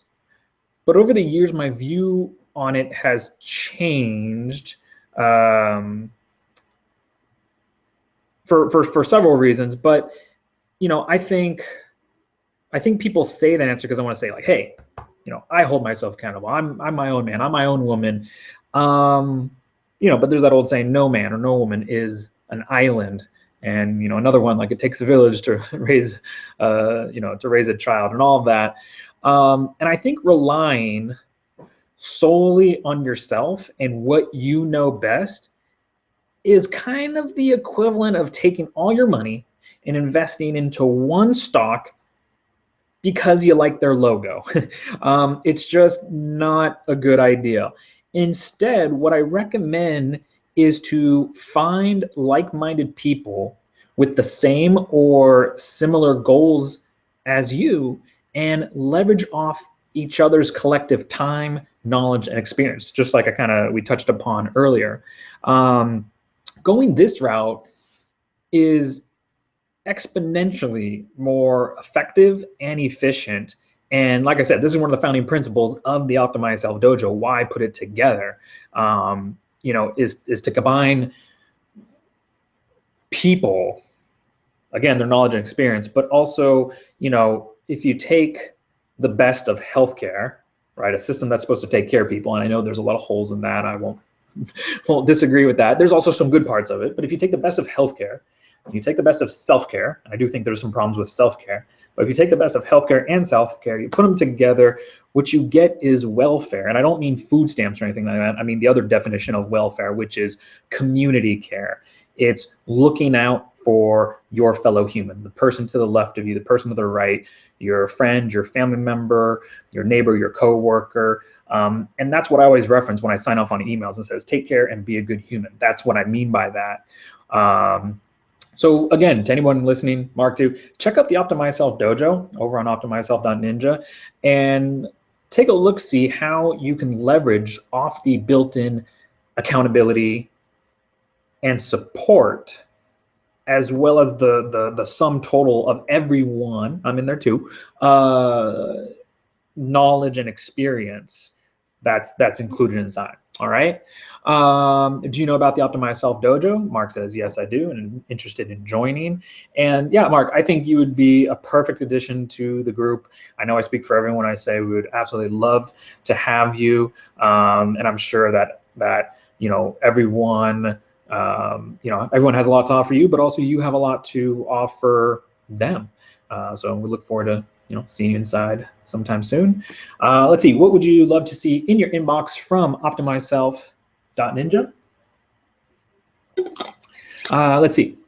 Mark says, an explanation of what I need to get you to evaluate photos of my posture and recommend a workout for me. I self-diagnosed myself with the long and taut condition several months ago and have been doing those exercises. I feel like they have significantly helped my back. Awesome, good. I would like to make sure I'm doing exactly the workout I need to be doing. Like I said, just email me at justin@optimizeself.ninja and include the 4 photos of your posture: front, back, left and right side, head to toe, no shoes and socks, shorts that show your knees. If you do wear a shirt, tuck your shirt in to your shorts. Make sure it's good lighting, and pretty much nowadays any quality camera will do. And also, if you didn't already catch the beginning of the episode, Mark, where I was telling, one thing we do with the dojo is we do weekly live trainings, aka hangouts, every Saturday at 10 a.m. Pacific Standard Time, which members of the dojo are always welcome.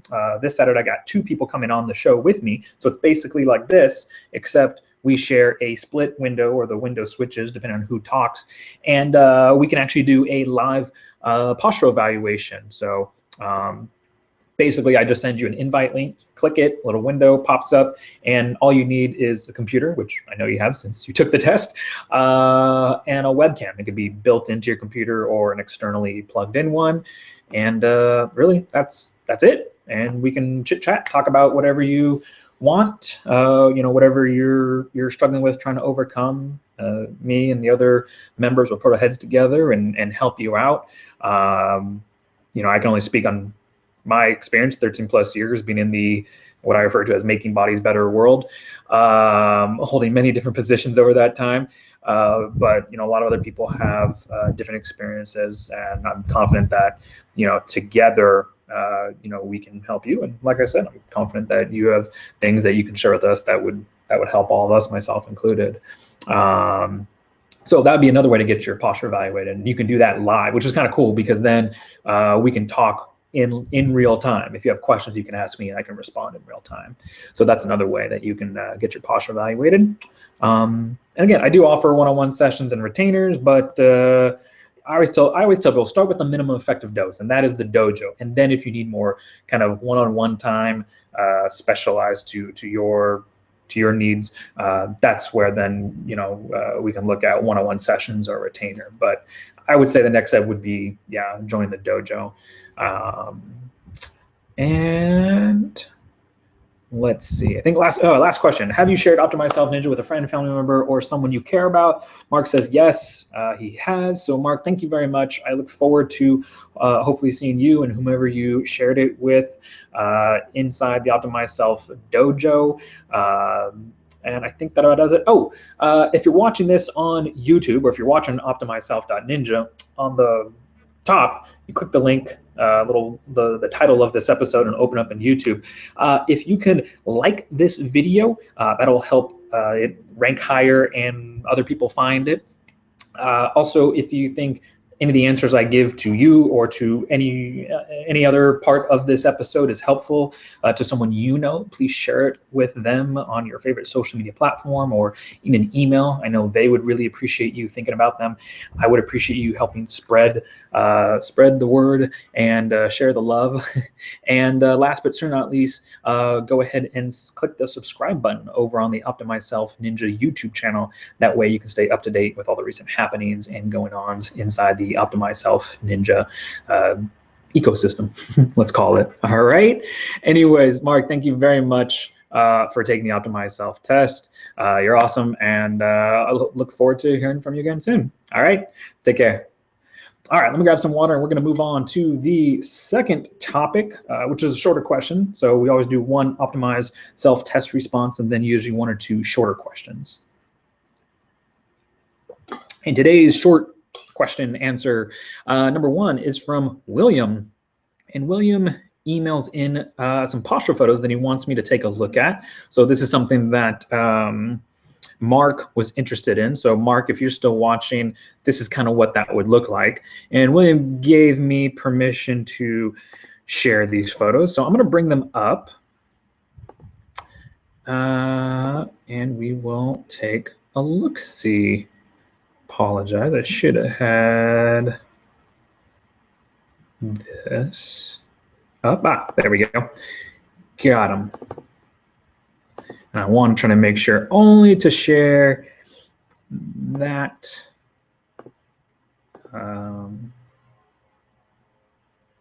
Just share the one email, so I don't share too much of anybody else's info.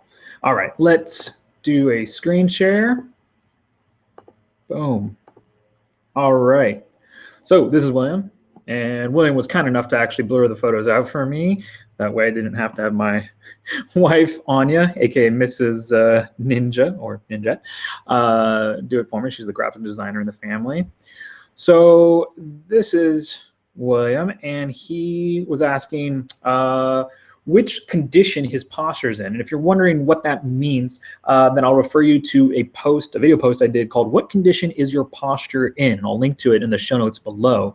Obviously, William knows because that's what he was asking about, but for anyone else going, what the heck? There's basically three conditions: condition 1, condition 2, and condition 3.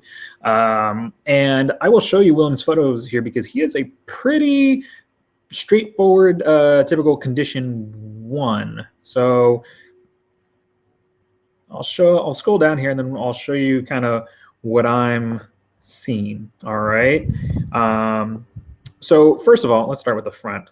And William, you're condition 1, but I'm going to go a little bit deeper here on some of the more postural deviations. So yes, definitely use the condition 1 routine. Now, the reason he's a condition 1, and William may already know this, but for anyone else watching, is because has everted knees and feet. That means turned out knees and feet. He's got an anterior pelvic tilt here, and as well as anterior shifted. So shifted means pushed forward, tilted is the tilt of the pelvis. You can see it a bit more on this left side better. Got a little bit of lordosis going on there, a little bit more than normal curvature in the low back. Sway back where the shoulders are behind the hip.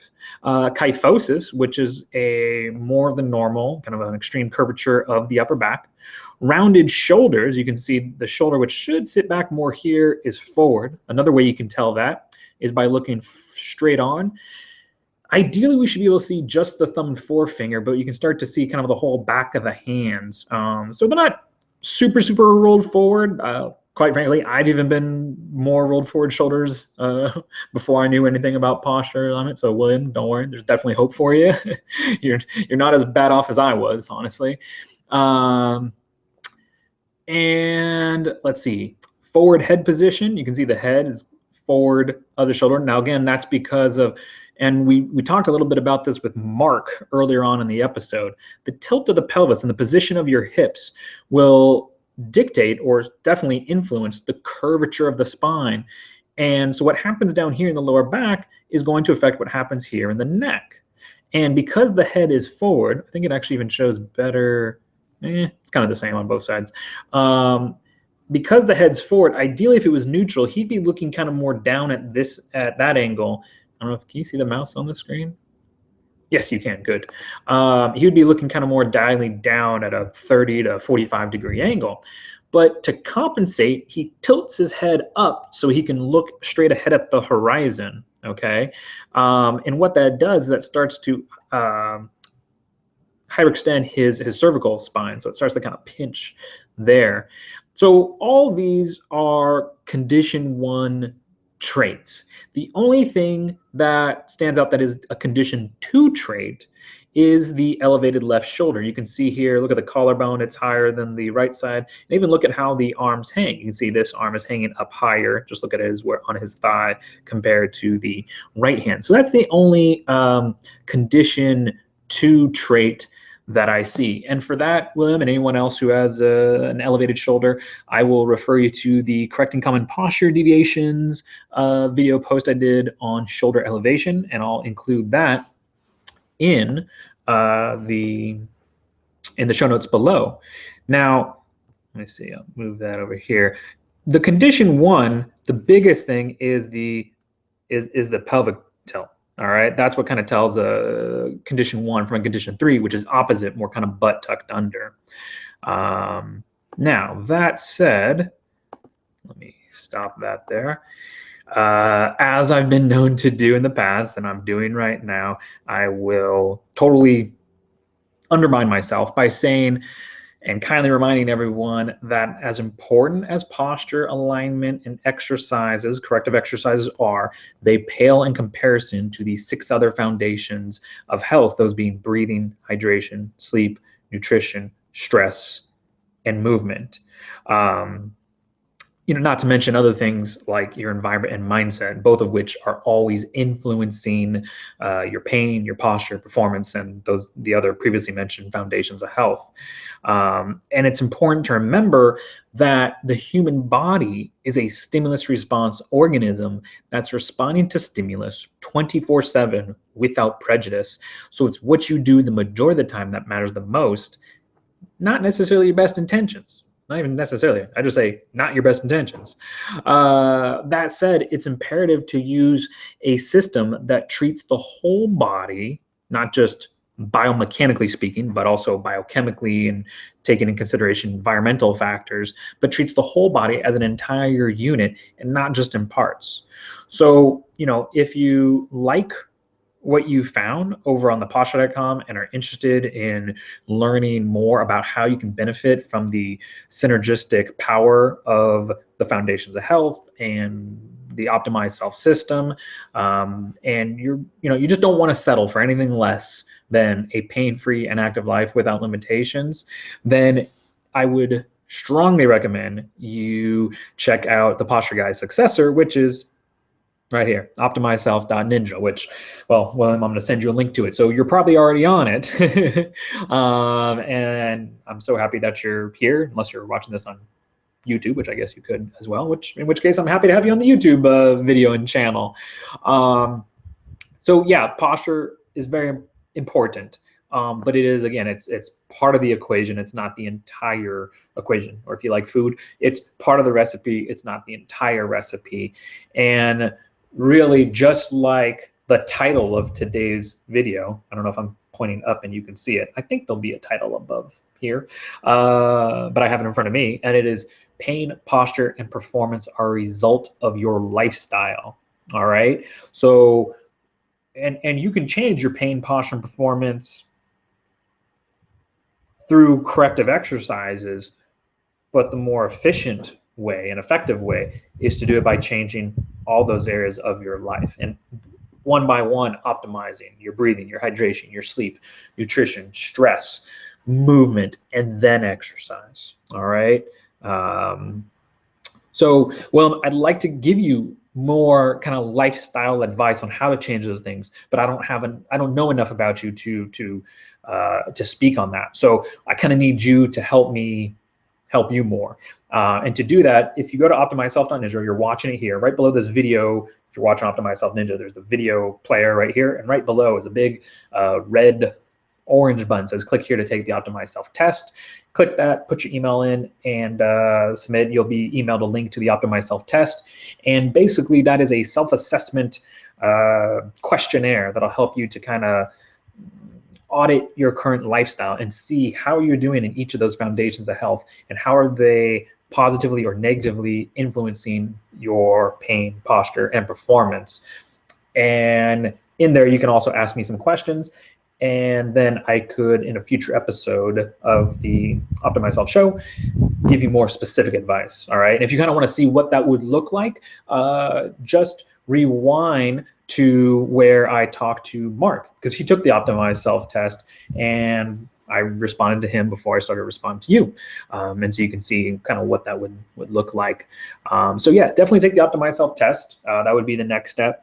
And also, while you're on optimizeself.ninja, scroll below where you click the big red orange button, and you'll see all the things that are included inside the Optimize Self Dojo, because I definitely think that would be something that you'd be interested in and benefit from. But you tell me, take a look-see, and let me know if there's anything that you have any questions about, or that you think, hey, here's something that maybe should be included that would be of value to me, or anything. I'm open. I want it to be as valuable to you and others as possible, and give people continual service. So let me know what you think.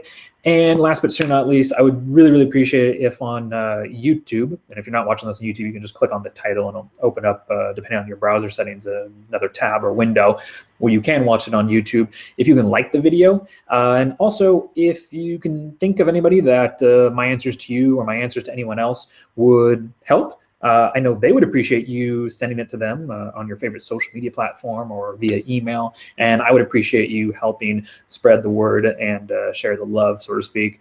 And also, so you don't miss out on anything in the Optimize Self Ninja ecosystem, go click the subscribe button to the Optimize Self Ninja YouTube channel. That way you stay up to date on all the recent happenings and going ons. All right. So I think that covers it. William, thank you very much for writing me and sending in the pictures. That was awesome. I always appreciate when people send in pictures when they ask for postural photos. It makes my job a lot easier, and hopefully, it helps you as well. Also, if Mark from taking the Optimize Self test, as he's watching, those were perfect photos that William sent in, and just do that and I can evaluate, Mark, your posture as well. Awesome. All right. William, thanks for writing in. Look forward to seeing you inside the dojo or inside the next video, whichever happens first. Until then, take care and be a good human. All right. Let me grab some water. Now, we usually would have one more short question and answer, but we happen to be shy by one short question this week, or I should say today, since we do 2 episodes a week, which is fine because experience has taught me that questions, they come in waves, and the activity and interaction inside the Optimize Self Dojo has been buzzing. It's been really high, so that's kept me busy. So I kind of welcome a little bit of the break, at least here on the show. But don't forget that, yeah, you can email me, you could message me, you can find me on Facebook, on Instagram, and all that stuff. But you can now actually text me your questions at 619-800-2459, or you can even leave me a question in the form of a voicemail there. All right, and then I can play on the show, and I think that's cool. It kind of, it gives people a voice. Yeah, you can actually hear yourself asking the question that you leave me on my voicemail, and then I could answer it, and then I'll send you a link for you to watch and get your answer. So we would usually have one question, but we'll skip that. And let's get to make up for it, I have a few catalysts of the day that I want to share with you. And these catalysts of the day, I post these, they're short 15 or second less videos that I post each and every day. on YouTube and Instagram. I think they get over to Facebook too. Short little things. When I say by catalyst of the day, catalyst for positive change in your life. So that could be a question of the day, thought of the day, fact of the day, challenge of the day, call to action of the day, something like that. And I got a couple for you today. Saying today a lot, like 5 times right there. But a couple of them that I'd like to share with you and expand on. All right. And you guys can email me back or message me and let me know your thoughts on them. So the first is, and I say this a lot, but that I think it's important to focus on what you do the majority of the time because it's what matters the most, not your best intentions. So I want you to ask yourself, what do you do the most each day, right? If you were to kind of do a pie chart or graph, is it a chart or graph? I don't know. Anyways, you know what I'm talking about. And you look at, boom, there's 24 hours of your existence, from 12:01 a.m. to 11:59 p.m. What do you do the most out of that 24-hour period? And start to try and improve upon that. Then pick the next most commonly occurring stimulus, whether it's you actively make it happen or whether it's happening to you, something passive like, you don't really choose to breathe, that happens, but you can choose how to breathe or sleep, you do that, but how you sleep, position, you can choose that. So then pick the next most commonly occurring stimulus in your life and work towards optimizing that. Because like I said before, and I'll say again, it's what you do the majority of the time that matters the most, not your best intentions. And here's what I've determined in my experience, just kind of looking at patterns over the last 13 plus, I think it's closer maybe to 14 years now. I got to check my calendar, but definitely 13 plus years of working with people, looking at the patterns of why do people succeed and why do people fail, whether it was me working with them or them following some other system program, something like that. And what I've determined to be the most important for humans to not only survive, but also thrive is in this order: breathing, hydration, sleep, nutrition. Sorry, did I say it? Breathing, hydration, sleep, nutrition, stress, movement, and exercise. And then environment and mindset always influencing those. So that's one. Kind of the next catalyst of the day. And this is one actually I came up just before the show. I think it's very important to regularly test assumptions and ask what evidence is there to support a certain belief. So I'm curious to know yours. I'll share with you an example. I would say fat. I think it's a real shame that fat has gotten such a bad rap over the last, probably generation. Because high quality fats like grass-fed butter and coconut products have twice as many calories, and remember, calories is just a measurement of energy, than protein and carbs do. So what if instead of calling fat, we just call it energy, because that's what high quality fats really are. So that's something that is a common assumption. Oh, fats are bad and stay away from fats and all that stuff. And slowly but surely we're starting to self-correct and figure out that was all a bunch of hooey and BS. Again, there are bad fats, but I'm talking about high quality fats. And yes, some of them are high quality saturated fats. Yes, there are good saturated fats. I had butter and MCT oil in my coffee this morning. It was delicious, and I feel great. And all my, last I checked at least, all my biomarkers and cholesterol and all that, resting heart rate, all that stuff checks out pretty much at a mid-level athletic level. So I'm fine. I'm not dying. I'm really healthy. But that's just one of them. That's like an assumption, I would say, that society has just kind of accepted. I would say the majority of society has accepted, that I never really sat well with me. And so I'm glad to see that it's starting to be shown that no, it was wrong all this time. So curious to know though, what's yours? What's one that you see that you're just like, it really irks you, really grinds your gears, and you don't agree with? Kind of makes me think of, was it Mark Twain who said everything popular is wrong? Or maybe it was Mark Twain who said something like, when you find yourself on the side of majority, it's time to pause and reflect. He said one of them. He might have said both of them. But anyways, both Good quotes. Another thing that I think I think I heard on a podcast, and I can't remember who, or else I would give them credit, and then maybe I probably paraphrased and made it into my own thought. But also kind of realized this working with people over all the years is, a lot of people are looking for the key to success in many things, but even in terms of, we'll just keep it in health, fitness, and wellness. So a lot of people are looking for the key to success in health, fitness, and wellness.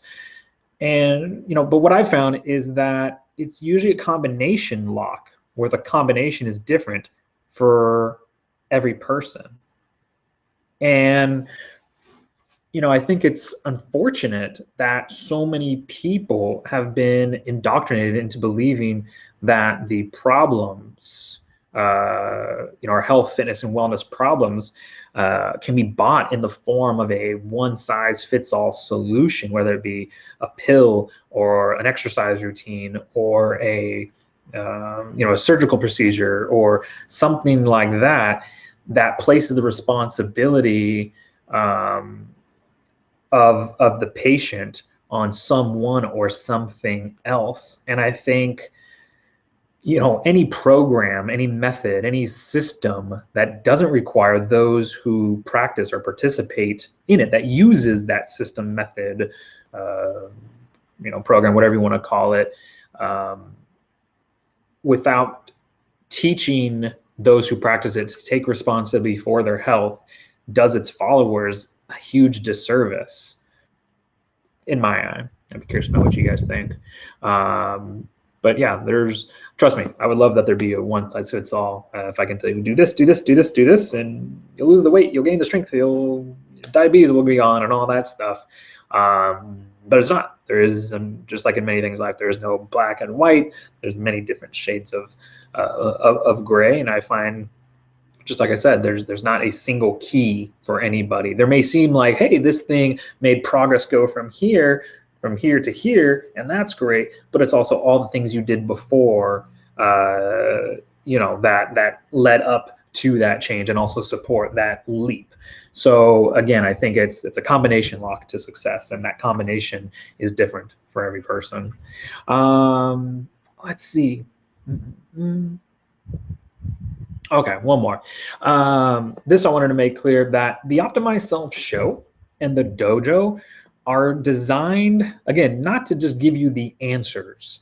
It's more so to provide you with the principles you need to, the knowledge, the experience, put them together, the principles that you need to make your own informed decisions about your health.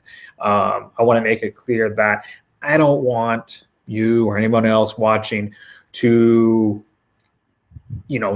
just take my word for it, and because I said so, that type of thing. Actually, that kind of irks me, grinds my gears. If I had people over the years tell me that, why'd you do that? Well, you said so. And it's like, I think at a certain point, a lot of people, I'm trying to think how to phrase this. A lot of people, will just research. And so those that do take action, great, congratulations, that's huge, because most people don't even take action. But definitely before taking action, you gotta put that through your own common sense filter and see if what someone is suggesting, whether it's me or some other person, health, fitness, wellness, or any part of life, if that really makes sense with you. Do your own due diligence, cross-reference. It actually, I know it may be overwhelming nowadays with access to so much out there, but it also at the same time couldn't be easier. I mean, you got everything right there at your fingertips. You just got to learn how to find it and where to find it, which I know sometimes is easier said than done. But I congratulate those that do take action. Clarity comes from doing, not thinking. But for those that are always looking for another answer, a new and shiny fact or research paper, something to back this reason, I would suggest stop looking for answers from outside yourself, even if they're from me, and start looking for them from within yourself. And I think for a lot of people, that's scary, to look at yourself in the mirror, to self-reflect. I actually did a post on that year or two ago called Self-Reflection is the hardest exercise ever. I mean, push-ups and pull-ups and all kinds of stuff. Those are far, far easier. Deadlifting 2 or 3 times your body weight is easy compared to being honest with yourself and self-assessing and owning up.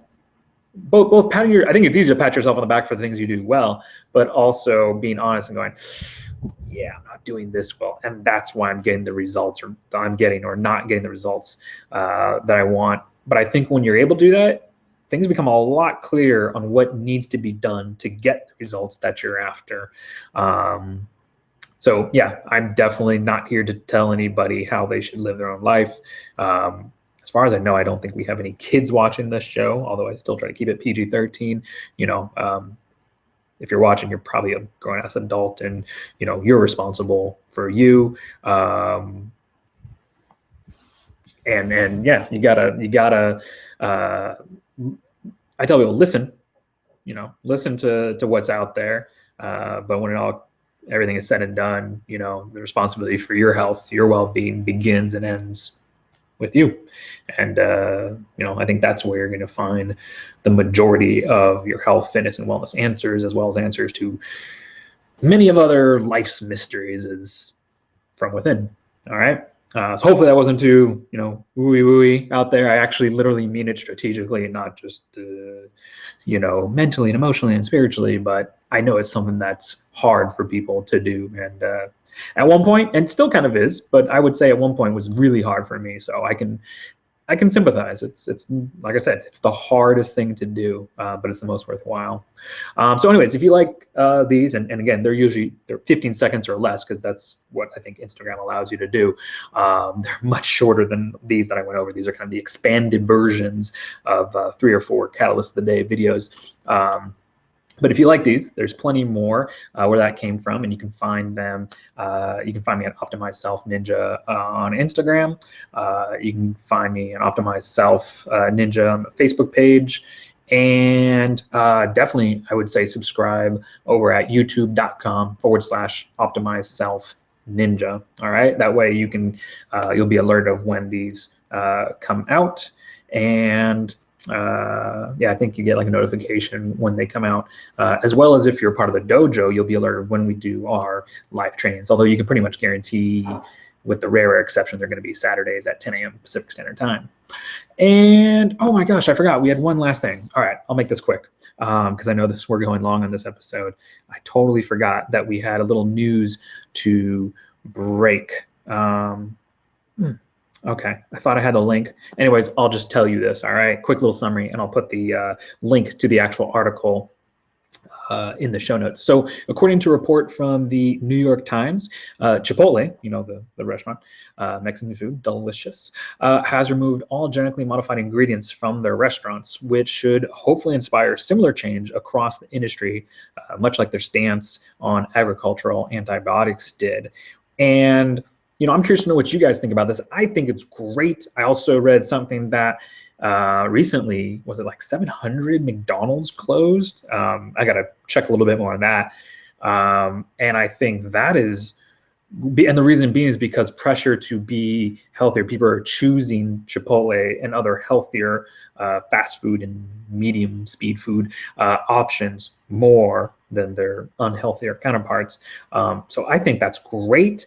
But I also feel that it's important to make everyone aware of foods that market. And I don't think Chipotle is like this. I've followed Chipotle for a while, and I think they're good peeps doing good things. But when you go to like a grocery store and you see all these, what I call no or free foods, where it says no gluten or no this or no that, or it says something free, you know, it's free of this, it's free of that. So I call them the no or the free foods. Really be wary of that, because if they're marketing that it doesn't have something in there, make sure to really read your food labels. And I'm not just talking about the nutrition facts either. Quite frankly, that's nowhere near the how much protein, carbs, fats, and all that is nowhere near as important. Read what's in the ingredients, because a lot of times to change the taking out something like that will change the taste profile enough that, is there a healthier way to make that taste good? Yes, but unfortunately, I know sometimes it's hard to be able to follow. A lot of companies, and there are exceptions by all means, and there's some people that specialize in this, but a lot of companies they don't care about making it, healthy for you. They want you to eat the thing and buy more of it. Yes, it's about money. Gasp, surprise. So make sure to read the ingredients and see what is actually in it. Again, I'm always kind of, oh, kind of red flag goes up. And it's not always bad. Sometimes it is good news. But when someone says, no this or free this or something free that it doesn't have this in it, just read your food labels, basically my little disclaimer, my little warning there. But yeah, I think, Chipotle dropping genetically modified ingredients and, their move on agriculture antibiotics is all great. And yeah, I hope the rest of the industry follows suit. That's awesome. Let's see. Yep. And I think that is it. Let me grab some water and we will close this show out. All right. Well, thank you for watching, especially if you stuck through the whole thing. I always include timestamps in the show notes below over on YouTube for your browsing convenience. You can click on one. It's hyperlinked, just like a, remember DVDs? Anybody have DVDs? Yeah, well, they're linked just like chapters. You can jump to the parts that you want to watch. You don't have to sit through and watch the whole thing. But if you are, thank you very much. If you haven't already, go to Optimize Self Ninja, take the Optimize Self test. It's a great way to, like I said, self-assess your current lifestyle, see how it's either helping or hindering whatever your health, fitness, and wellness goals are. You can leave some questions there for me that I can answer in an upcoming episode of the Optimize Self show. You can also check out over there at Optimize Self Ninja the Optimize, everything that's included inside the Optimize Self Dojo, and see if it's a good fit for you. And what else? Oh, and again, you can always reach me at, well, you're not going to reach me, but you can text me questions or leave me a voicemail question at 619-800-2459.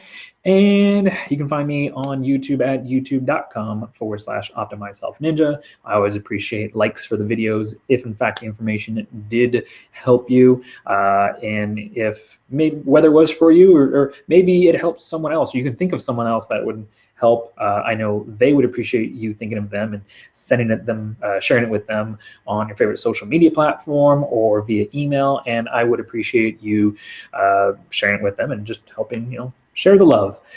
So you would be both of our heroes. And if you haven't already done so, please subscribe to the Optimize Self Ninja YouTube channel. That way you can stay up to date on all the recent happenings and going-ons around the Optimize Self ecosystem. All right. And, oh, I always forget this last part. Because I always love to deliver more value by being of more service to more people. I always much rather prefer people to join the Optimize Self Dojo or work with you one-on-one, or be of service to you and your family through a retainer, any of those things that I offer. But for some people, none of those are a fit, but they enjoy the Optimize Self show and they want to contribute. They want to support the show. And for those people that do that, I absolutely love you. And you can do that over at optimizeself.ninja/support. It'll take you to a PayPal donation page. You could donate as little or as much as you want. It could be a one-time payment or a monthly recurring payment. And I do have plans in the future to expand that into other ways you can support the show, like Amazon links. So when you shop on Amazon, after clicking that link, I think it's something for like 4 hours, anything you buy, a certain percentage, I think it's 4 to 8%, I believe, will go towards OptimizeSelf.ninja. You don't pay any more for that. It's simply a commission, like a finder's fee that Amazon pays towards affiliates, which I am one. So again, it doesn't cost you anything, but it just helps support the show. And we'll probably eventually come out with some sweet merchandise, or merch, as the kids are calling it nowadays. Maybe some coffee cups, T-shirts. You tell me, what would you like to see? All right. I guess, did I make that for the question of the day? I think I did. What merchandise, Optimize Self Ninja merchandise, would you like to see in the future merchandise store? All right. Anyways, thank you guys for joining me today. I look forward to seeing you inside the next video. Oh, it's Friday. Have a great weekend. Until then, take care and be a good human.